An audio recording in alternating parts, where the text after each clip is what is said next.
The Lord said to Moses and Aaron in Egypt, "This month is to be for you, the first month of your year.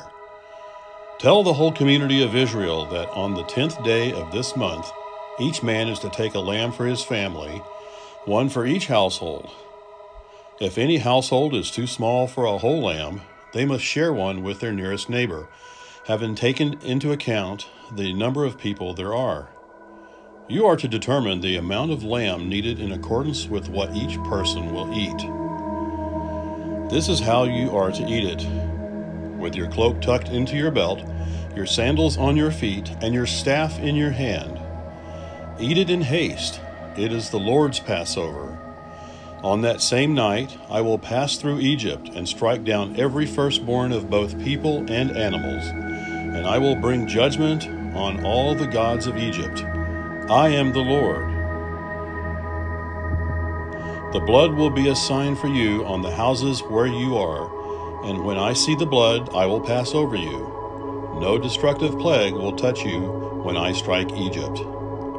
This is a day you are to commemorate. For the generations to come, you shall celebrate it as a festival of the Lord, a lasting ordinance."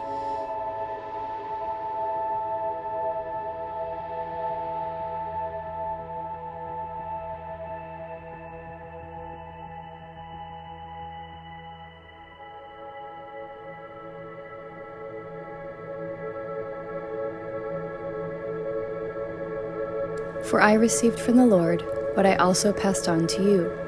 The Lord Jesus, on the night he was betrayed, took bread, and when he had given thanks, he broke it, and said, "This is my body, which is for you. Do this in remembrance of me." In the same way, after supper, he took the cup, saying, "This cup is the new covenant in my blood. Do this whenever you drink it in remembrance of me. For whenever you eat this bread and drink this cup, you proclaim the Lord's death until he comes."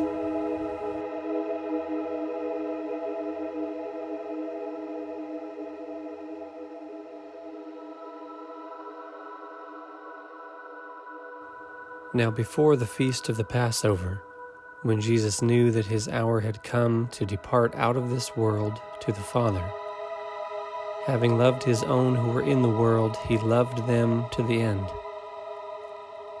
During supper, when the devil had already put it into the heart of Judas Iscariot, Simon's son, to betray him, Jesus, knowing that the Father had given all things into his hands, and that he had come from God and was going back to God, rose from supper. He laid aside his outer garments, and taking a towel, tied it around his waist. Then he poured water into a basin and began to wash the disciples' feet, and to wipe them with the towel that was wrapped around him. He came to Simon Peter, who said to him, "Lord, do you wash my feet?" Jesus answered him, "What I am doing you do not understand now, but afterward you will understand." Peter said to him, "You shall never wash my feet." Jesus answered him, "If I do not wash you, you have no share with me." Simon Peter said to him, "Lord, not my feet only, but also my hands and my head." Jesus said to him, "The one who is bathed does not need to wash except for his feet, but is completely clean. And you are clean, but not every one of you." For he knew who was to betray him. That was why he said, "Not all of you are clean." When he had washed their feet and put on his outer garments and resumed his place, he said to them, "Do you understand what I have done to you? You call me teacher and Lord, and you are right, for so I am. If I then, your Lord and teacher, have washed your feet, you also ought to wash one another's feet. For I have given you an example, that you also should do just as I have done to you. Truly, truly I say to you, a servant is not greater than his master, nor is a messenger greater than the one who sent him. If you know these things, blessed are you if you do them." When he had gone out, Jesus said, "Now is the Son of Man glorified, and God is glorified in him.